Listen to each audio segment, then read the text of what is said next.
Tania, I think. Right. I'm really honored to listen about you. I know your story is inspiring.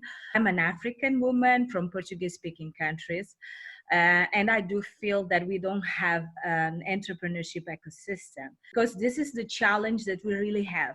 It's not only about the capital, it's not only about the knowledge, but it's also about the soft skills. But how can we bring us to the top of the cake and say we are here and we want to be part of the process?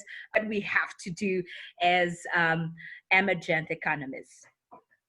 Well, I think in places that are emergent, there's some very interesting lessons.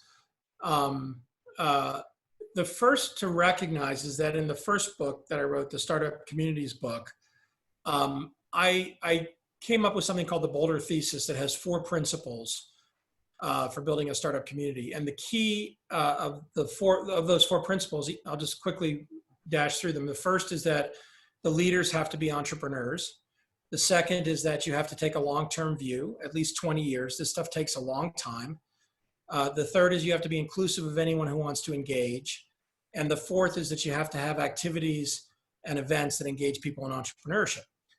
In the new book, the Startup Community Way, we go a lot deeper into that and extend it against the backdrop of how complex systems work. And one of the key things there, and this is very true in emerging economies, is the activity comes from the bottom up, not the top down.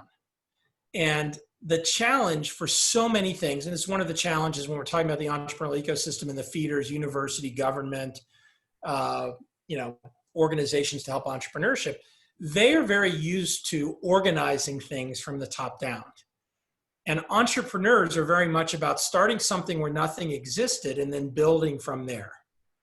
And so when you recognize the sort of collision between these, what you find is in a lot of places, you have a lot of well-intentioned people who are trying to organize and do things from the top down rather than support from the bottom up.